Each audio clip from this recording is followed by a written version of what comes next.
በስመ አብ ወወልድ ወመንፈስ ቅዱስ አሐዱ አምላክ አሜን።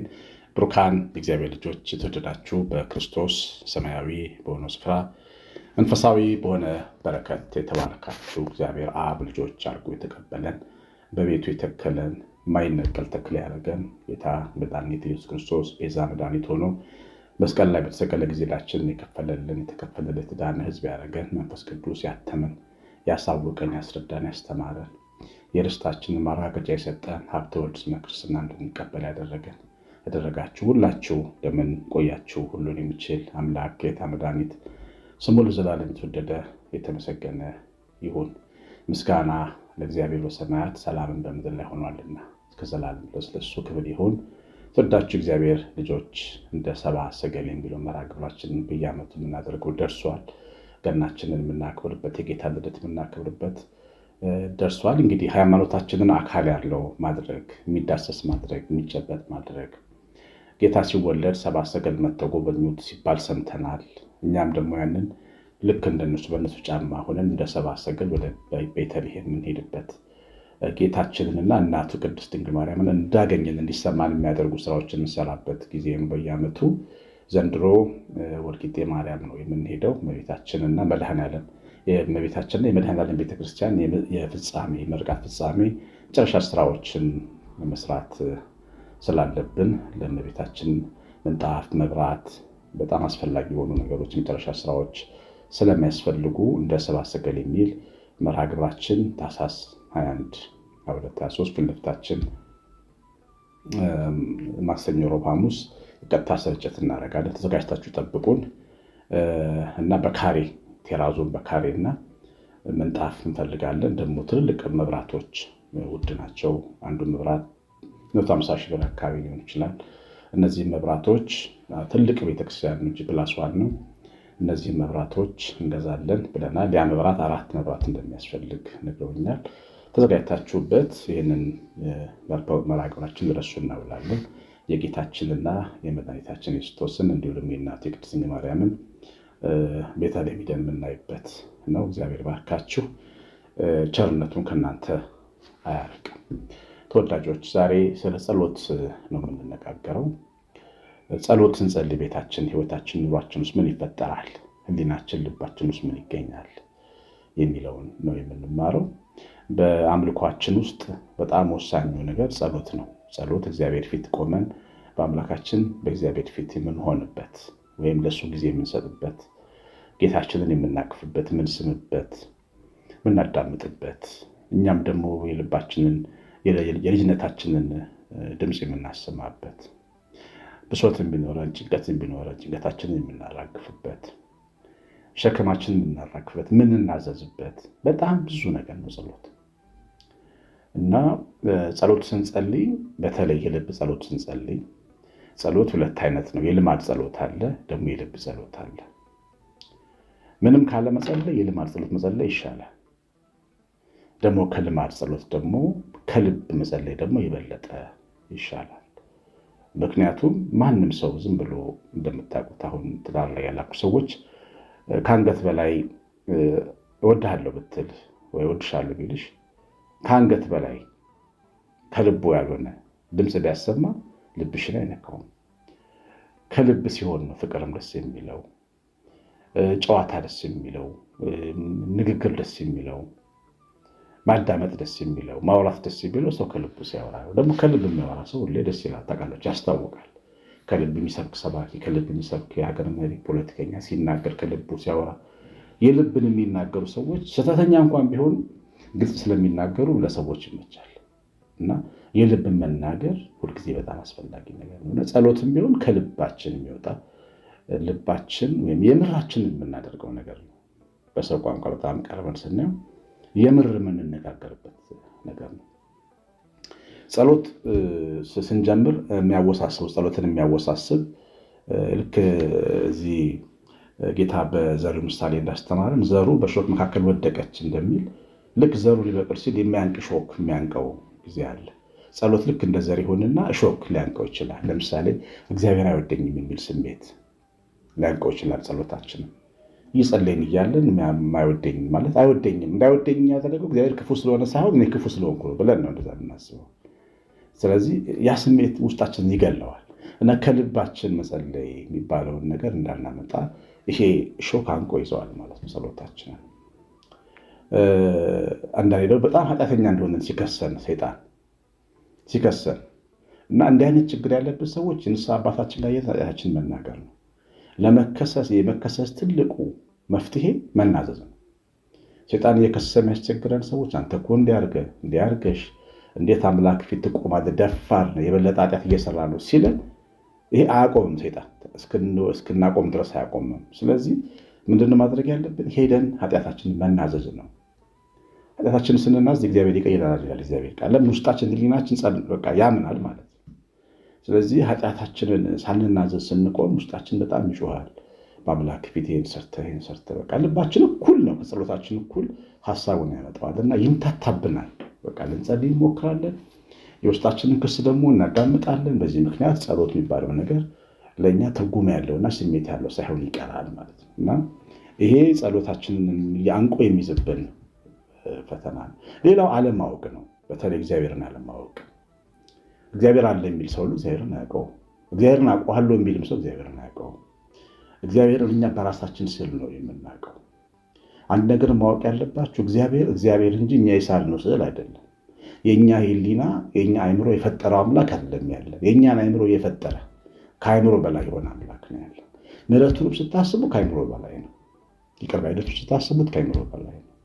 ታላቅነቱን፣ ደግነቱን፣ ርኅራኄውን፣ ምሕረቱን፣ ኃይሉን ስታስቡ ከአይምሯችን በላይ ነው። ግን አይምሯችን ሲፈጥረው ግን የኛ አይምሮ የሚሰራው እግዚአብሔር ግን ቶሎ የሚደክመው፣ ቶሎ የሚሰለቸው፣ ቶሎ የሚቆጣ፣ ቶሎ የሚታክት፣ ሰውን ጥሎ የሚጥል ዝግት የሚያደርግ አድርገን ልናስብ እንችላለን። አለመማራችን ስለ እግዚአብሔር ያለን አመለካከት ደካማ እንዲሆን ያደርገዋል። ስለዚህ እግዚአብሔር ፊት ለመቆም እንዴት በርትተን እንቆማለን? እኛ እንደዚህ እያሰብን ማለት ነው። እንግዲህ እነዚህ ልክ ዘሩ የሚያድግ የሚያንቁ ሸኮች ናቸው። ጸሎት የሚባለው ነገር እንዳያድግ ግን ይህንን ያለፈ ሰው በትምህርትም በእግዚአብሔር ቃልም በእውቀትም አይምሮ የተከፈተለት ሰው እግዚአብሔር በጣም ትልቅና መልካምነቱ ልክ የሌለው አምላክ መሆኑን ያውቃል። በውድ ልጁ የተገለጠውን ፍቅር ያስተውላል። ስለዚህ በእግዚአብሔር ፊት የመቆም አቅም ያገኛል። ሁላችንም በፊቱ የቆምነው ለቸርነቱ ነው። ቸርነቱ ስለፈቀደችልን ነው ማለት ነው። ስለዚህ ያቺ ቸርነት የኛ ሀብት ነች። በቸርነቱ ውስጥ ሆነን እግዚአብሔር ፊት መቆም ማለት ነው ጸሎት ማለት። እና ጸሎት ስንጸልይ በቤታችን በኑሯችን የሚሆነው ነገር ምንድን ነው? በተለይ በውስጣችን በህሊናችን የእግዚአብሔር ድምፅ እንሰማለን ጸሎት ስንጸልይ። በተለይ ጸሎትን የምትወዱ ሰዎች ጥያቄዎቻችሁ ለምሳሌ አንድ ቦታ ለመሄድ ትፈልጉ ይሆናል። አንድ ቦታ ለመሄድ እየፈለጋችሁ ተክታችሁ የጸለያችሁ ልባችሁ ውስጥ መሄድ የለባችሁም የሚል ነገር ይሰማችኋል። ስሜታችንን የሚገዛ እግዚአብሔር ድምፅ ይመጣል። ስለዚህ ያ እኛ ምን የፈለግነው መንገድ በፊቱ ሌላ እንቅፋት እንዳለው ይነግረናል ማለት ነው። አንድ ስራ ልንጀምር ስንል ስራው ላይ በጣም እንቅፋት እንዳለው አልደጋግሞ በሊናችን ውስጥ ሲቀፈን ድረስ ያሳየናል። ጸሎት ማለት የአምላካዊ መልስን በውስጣችን የምንቀበልበት መንገድ ነው። ለብዙዎቻችን ላይሆን ይችላል፣ ግን ጸሎት ለለመድን ሰዎች እንዲህ አይነት መልስ እንሰማለን። በጸሎት ውስጥ ብዙ ጊዜ የምናስተውል ሰዎች አለን። ስንጸልይ ራቅ ብለን እንጸልያለን። የአምላካችንን ፍቅር ምንተነት ከእግዚአብሔር ቃል አንጻር የምናስብ የምናሰላስል እየጸለይን እኛ ደግሞ ጥበብ እንቀበላለን። እግዚአብሔር ፍቅር በጣም ፍንትው ብሎ ይታየናል። በጣም የሚገርማችሁ በጸሎት ሰዓት እኔ በአገልግሎቴ በጸሎት ሰዓት ብዙ የትምህርት ርዕሶችን ይቀበላለሁ እና ጥበብ ይሰጠኛል ማለት ነው። እግዚአብሔር ጥበብን የሚሰጥበት በር ነው ማለት ነው ጸሎት። ጥበብን የሚሰጥበት በር። አሁን እኔ ለሰባኪው ብዙ ርዕሶችን ይሰጠኛል፣ ብዙ የመዝሙር ሀሳቦችን ይሰጠኛል በምጸልይ ሰዓት። ለእናንተ ለነጋዴዎችን ብዙ የሥራ በር ያሳያችኋል በጸሎት ውስጥ። ለእናንተ ለምትሰሩ ለምትማሩ አይምሯችሁ አንድ ስራ ለምሳሌ ጥናት ጽሑፍ ማዘጋጀት ካለባችሁ በዛ ጉዳይ ላይ ይጸልያችሁ ያለ ሀሳቦች ብልጭ ያደርግላችኋል፣ ጥበብ ይሰጣችኋል። ጸሎት ጥበብን የምንቀበልበት መንፈሳዊ መሳሪያ ነው እግዚአብሔር እና ይህንን ሁሌ ማሰብ አለበት። ጸሎት ውስጥ በጣም ብዙ መፍትሄዎች አሉ። ጸሎት ዝም ብሎ በስማም ብሎ ደጋግሞ መጽሐፍ ስሞ መቀመጥ ብቻ አይደለም፣ ያለፈ ነው። ከዛ ከመስማም ጀምረን መጽሐፍታችንን ደግመን እኛ ራሳችን እግዚአብሔር ጋር በሊናችን ተገናኝተን ስንወጣ የምናገኘው ነገር እኛ ከምንገምተው በላይ ነው። ሌላው በጸሎት ላይ በጣም ትልቁ ትልቁ ነገራችን ነው። እግዚአብሔርን እንወደዋል፣ መውደድ እንጀምራለን ስንጸልይ። የእግዚአብሔርን ፍቅር ማግኘት፣ ከእግዚአብሔር ጋር ኢንቲሜሲ ወይም ጥልቅ የሆነ ግንኙነት መስራት እንጀምራለን እና የበለጠ ለምሳሌ ባልና ሚስቶች አብረው እየኖሩ ማለት ርብቃና ይስሐቅ፣ ርብቃ ከሶርያ ይስሐቅ ከከነዓን ተገናኙ። ያው ባሪያው ኤሌዜር ነው የአብርሃም ባሪያ ይዞለት የመጣው። ከዛ በኋላ ወደ ድንኳኑ ገባች እና የእናቱን ሞት አስረሳቸው ይላል። ድንኳኑ ገብታ ምን አድርጋ ነው የእናቱን ሞት ያስረሳቸው? ርብቃ ለይስሐቅ ልቡን ደስ የሚያስተኘውን ነገር ሰጥተዋለች። በይስሐቅና በርብቃ መካከል ጥብቅ የሆነ መንፈሳዊም ስጋዊም ግንኙነት ነበረ ማለት ነው። ያ ነገር የበለጠ እንዲወዳት አደረገው እና የሚወዳትን እናቱን አንድ ልጅ ነው ይስሐቅ ለሳራ እንዲረሳ አደረገችው። ጸሎት ልክ እንደዚህ ነው። ከእግዚአብሔር ጋር ያለ ጥብቅ ግንኙነት ነው።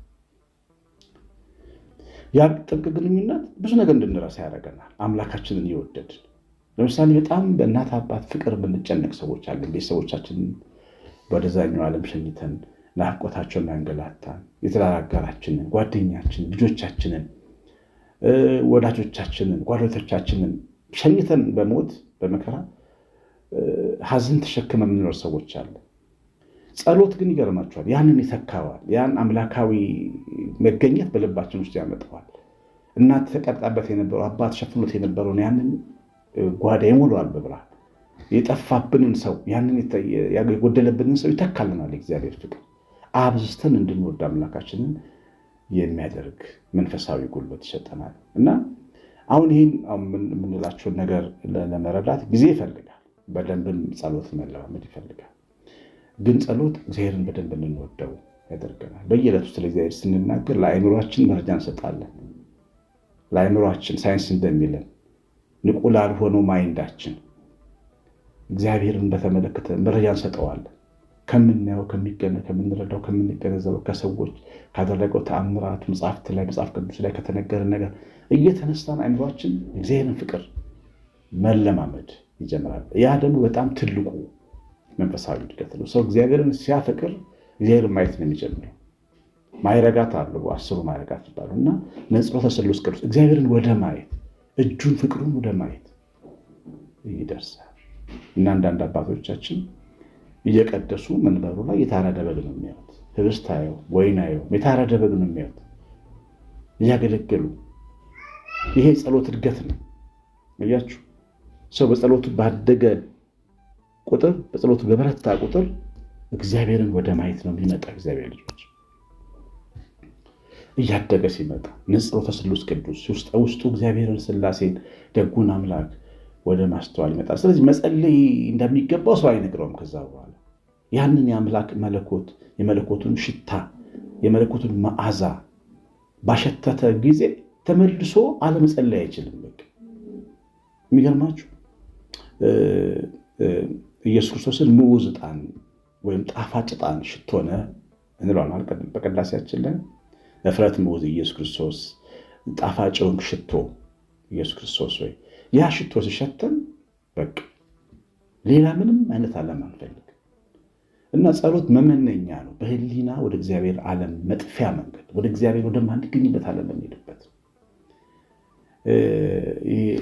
ሄኖክ የተባለው ሰው ከእግዚአብሔር ጋር አካሄዱ ስላደረገ ወሰደውና አልተገኘም ይላል። ሊገኝ አልቻለም። ወደማትገኙበት ዓለም መሄድ ነው። ሰይጣን ምን እያደረጋችሁ እንደሆነ እስኪገባው ግራ እስኪገባው ድረስ ምትናገሩበት ነው። ልክ ሰይጣን እንደ ካህኑ ኤሊ ወይን ጠጅ ጠጥታችሁ ሰክራችሁ ነው የሚመስለው። እናንተ ግን በተለየ ዓለም በሌላ ሰረገላ በጸሎት ሰረገላ ሰማይ ሰማያት ሄዳችኋል። መፍትሄያችሁን የምትቀበሉበትን ቁልፍ ተቀብላችሁ ትወርዳላችሁ። ሰይጣን ይከሳችኋል። ሰካራሞች፣ ሞኞች ይላችኋል። ግን አይደለሁም እኔ እንደ ሐና እኔ ልቧ በእግዚአብሔር የተደሰተባት ሴት ነኝ፣ ወንድ ነኝ፣ በእግዚአብሔር ፊት የቆምኩ ነኝ፣ ነፍሴን ውድ ያገኘሁኝ ነኝ ብለን የምንመልስበት ትልቅ መንፈሳዊ ጸጋ ነው ጸሎት። የእግዚአብሔር ልጆች እና ጸሎት ብዙ ዓመታት የሚፈጅ ትንታኔ ያለው ዓለም ነው።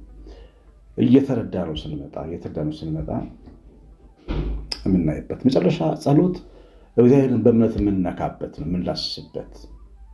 ያቺ የሞኝነት ደመና ሰዎች በሳይንሳውያን ሰዎች ዘንድ በአሳባውያን ሰዎች ዘንድ እንደ ሞኝ የሚታዩበት በሞኝነት ደመና ተሳፍረው ወደ ትልቁ እውነት የሚደርሱበት በጣም ትልቅ የሆነ የእምነትን ልምምድ የምንለማመድበት ነው ጸሎት።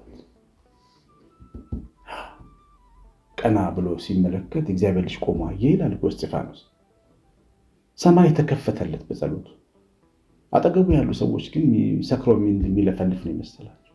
የእግዚአብሔር ልጅ አየሁት ሲል የበለጠ ድንጋያቸውን ይወርቡበት ነበር።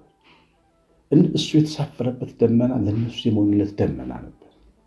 ግን እግዚአብሔርን ያገኝበት ጥልቅ ዓለም ነው ጸሎት እና እምነት ስራ የሚሆንበት አቅም የሚያገኝበት መንፈሳዊ ልምምድ ነው ጸሎት።